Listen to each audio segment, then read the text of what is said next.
welcome friends. Not staying out here too long on this footbridge over the Mohican River.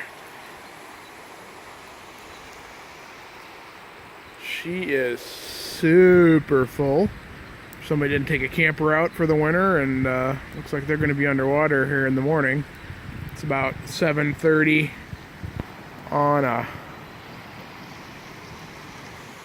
Tuesday night out here on the Mohican, and she's full, cleaning trash and campsites and everything else out upstream and downstream.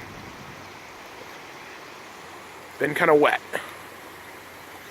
April the 3rd.